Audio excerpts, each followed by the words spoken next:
اعوذ باللہ من الشیطان الرجیم بسم اللہ الرحمن الرحیم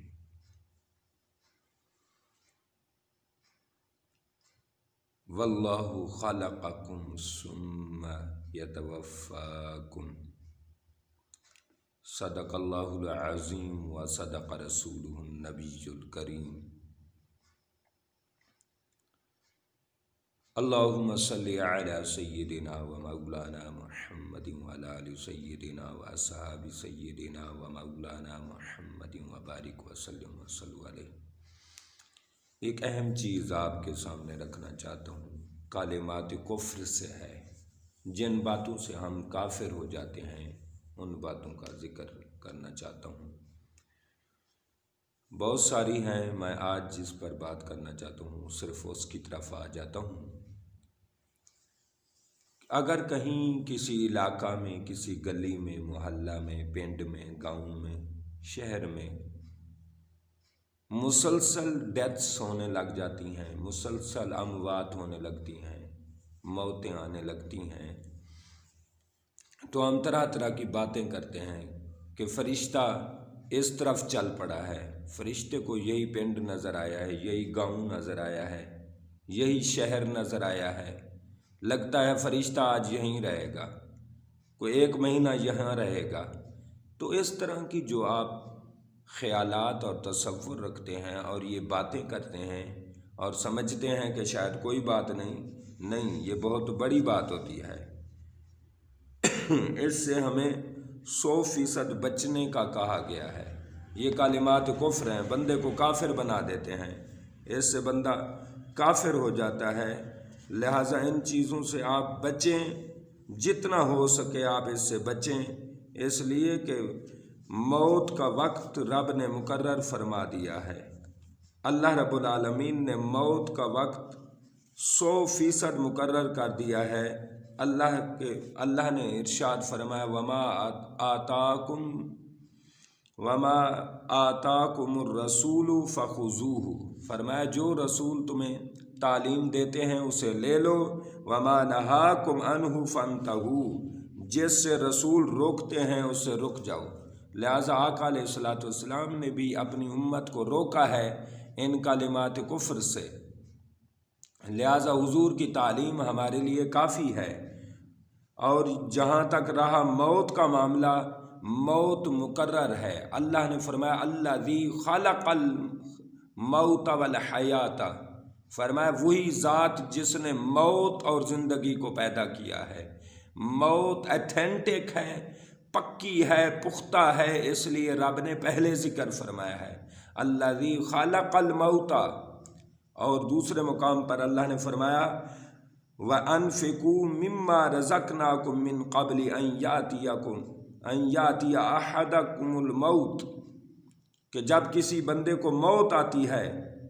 اللہ نے فرمایا خرچ کر لو اس دن سے، موت آنے سے پہلے۔ جب کسی کو موت آئے فَيَقُولَ، پس وہ بندہ کہتا ہے ربی لولا اخرتنی الی اجل قریب، مالک 1 لمحہ مجھے دے دے کہ میں کچھ صدقہ خیرات کر لوں، میں کچھ نیکیاں اکٹھی کر لوں، وَأَكُن مِّنَ الصَّالِحِينَ، اور میں نیک لوگوں میں شامل ہو جاؤں۔ اللہ کا فرمان آتا ہے وَلَن يُؤَخِّرَ اللَّهُ، فرمایا ہرگز نہیں مؤخر کرتا اللہ رب العالمین نفساً کسی بندے کے لیے اذا جاء اجلها، جب اس کی موت آ جائے، پھر آ جاتی ہے۔ اللہ نے کبھی کسی کی موت کو مؤخر نہیں کیا، کبھی کسی کی، اندازہ فرمائیں، کبھی کسی کی موت اللہ نے مؤخر نہیں فرمائی۔ تو اللہ رب العالمین جب کسی کی موت مؤخر ہی نہیں کرتا، اور اللہ آگے جو میں نے خطبہ میں آیت پڑھی ہے، اللہ فرماتا ہے اللہ اسے پیدا کرتا ہے، اللہ اسے موت دیتا ہے، تو اللہ اسے موت دیتا ہے۔ اور ایک اور مقام پر اللہ نے فرمایا 1 لمحے کے لیے موت نہ آگے ہو سکتی ہے نہ پیچھے ہو سکتی ہے، موت وقت مقرر پر ہی آئے گی۔ واللہ خلقکم، اللہ نے تمہیں پیدا کیا ہے، ثم یتوفاکم، پھر اللہ ہی تمہیں موت عطا کرے گا، لہٰذا موت برحق ہے۔ اللہ رب العالمین نے فرمایا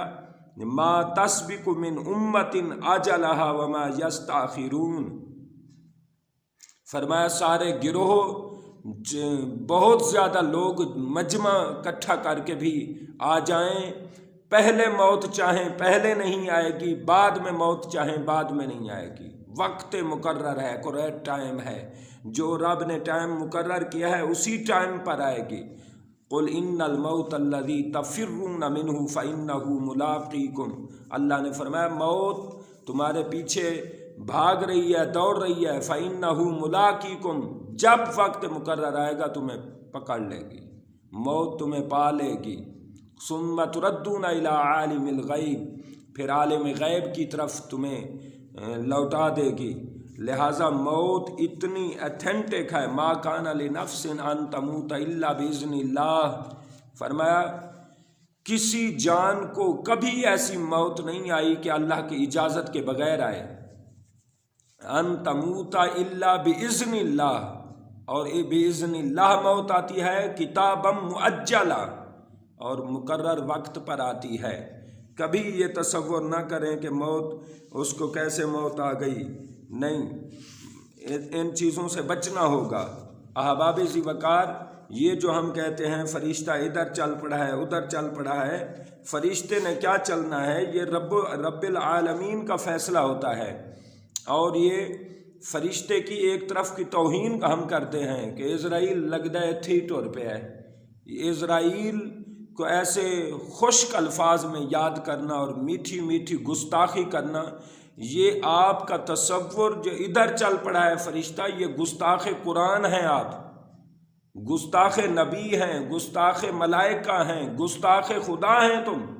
رب العالمین نے جب فیصلہ فرمایا ہے کہ موت میں نے پیدا کی ہے، زندگی میں نے پیدا کی ہے، اور موت وقت مقرر پر آتی ہے، موت پر کبھی کسی کو ڈھیل نہیں دی جاتی، یہ سارے قرآن کے کنسیپٹ کو آپ کدھر کریں گے؟ اللہ معاف کرے جو کلمات سننے کو آتے ہیں۔ لہٰذا جو فرشتوں رب العالمین نے جگہ جگہ فرمایا من آمن باللہ و ملائکتہ، ایمان مفصل میں آمنت باللہ و ملائکتہ، فرشتوں پہ ایمان رکھنا ہے، فرشتوں پر اچھا عقیدہ رکھنا ہے، فرشتوں کے بارے میں اچھا اخلاق رکھنا ہے، اچھے الفاظ رکھنے ہیں۔ اللہ رب العالمین کو کچھ فرشتوں کو کچھ احباب نے غلط بات کی، اللہ نے غصے کا اظہار فرمایا قل من کان عدوا لجبریل، کون ہے محبوب فرما دیجئے کون ہے دشمن جبریل کا؟ اگلی آیت میں فرمایا من کان عدوا للہ و ملائکتہ و رسلہ و جبریل و میکال، فرمایا جو دشمن ہے جبریل کا، جو دشمن ہے میکائیل کا، دشمن ہے اس کا اللہ، وہ اللہ کا دشمن ہے۔ لہٰذا یہ اللہ کے بھیجے ہوئے ہیں، ہمارا بھیجے ہوئے ایک بندے کی کوئی بندہ بےزتی کر لے ہم کتنا گرم ہو جاتے ہیں، تو یہ اللہ کا قاصد ہے۔ اسرائیل کو کبھی ایسے خشک الفاظ میں نہ یاد کریں، بلکہ اسرائیل علیہ السلام کہیں، یہ ایمان کا حصہ ہے، ان پہ ایمان رکھنا ہے۔ جیسے ایمان بالقرآن ہے، جیسے ایمان باللہ ہے، جیسے ایمان بالرسل ہے، اسی طرح ایمان بالملائکہ کا قرآن کہہ رہا ہے کہ فرشتوں پر بھی ایمان رکھنا ہے۔ تو کیسا ایمان ہے کہ ہم الٹی سیدھی باتیں کرتے رہیں کہ فرشتہ ادھر چل پڑا ہے، پتہ نہیں کیا ہو گیا، ہمارے گاؤں کو کیا ہو گیا، کیا نظر لگ گئی ہے؟ نہیں، جو وقت مقرر ہے اسی پہ موت آتی ہے۔ کئی وقت مقرر حدیث پاک میں حضرت عمر بن خطاب رضی اللہ تعالیٰ عنہ روایت فرما رہے ہیں کہ جب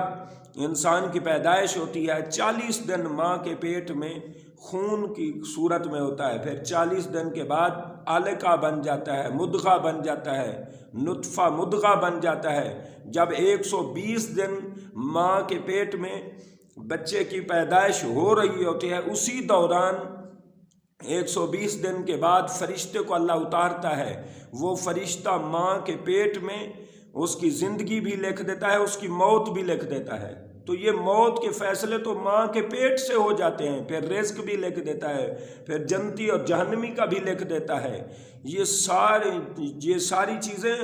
ماں کے پیٹ سے لکھ دی جاتی ہیں، تقدیر اس وقت بنا دی جاتی ہے۔ تو ایسے ہو سکتا ہے ہزاروں کی وہ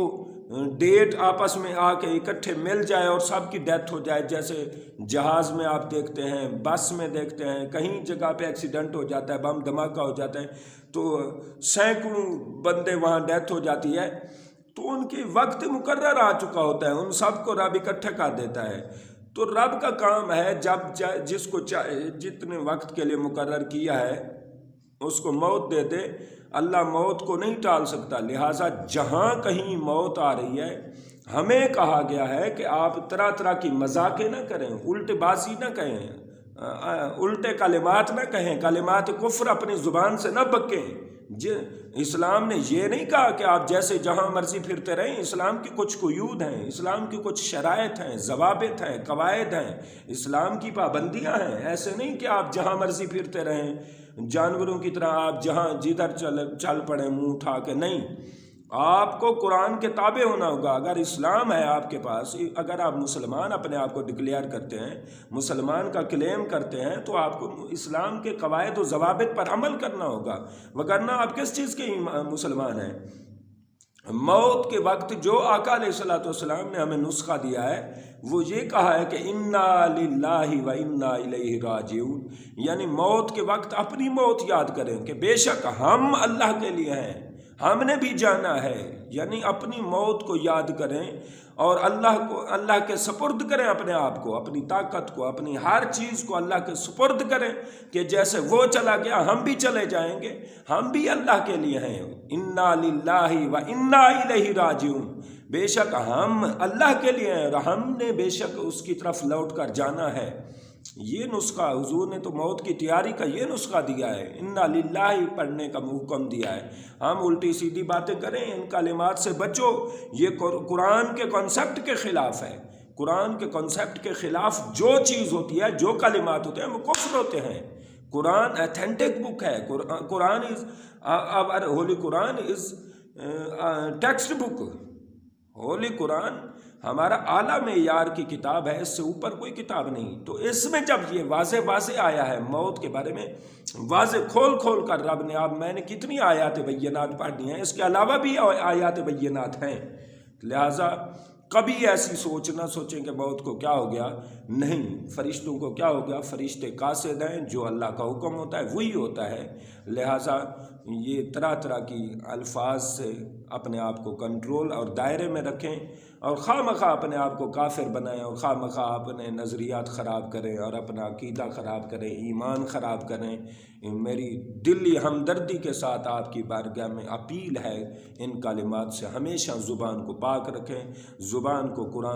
قرآن کی زینت دیں، اپنے دل کو قرآن کی زینت دیں، اپنے عقیدے کو قرآن کی زینت دیں، اپنے دماغ کو قرآن کی زینت دیں، اپنی گفتگو کو قرآن کی زینت دیں، اپنی انفرادیت کو قرآن کی زینت دیں، اپنی اجتماعیت کو قرآن کی زینت دیں، اپنے صبح کو، شام کو، ہر لمحات کو قرآن کی زینت بخشیں۔ قرآن کی تعلیم، قرآن کا پڑھنا، قرآن کا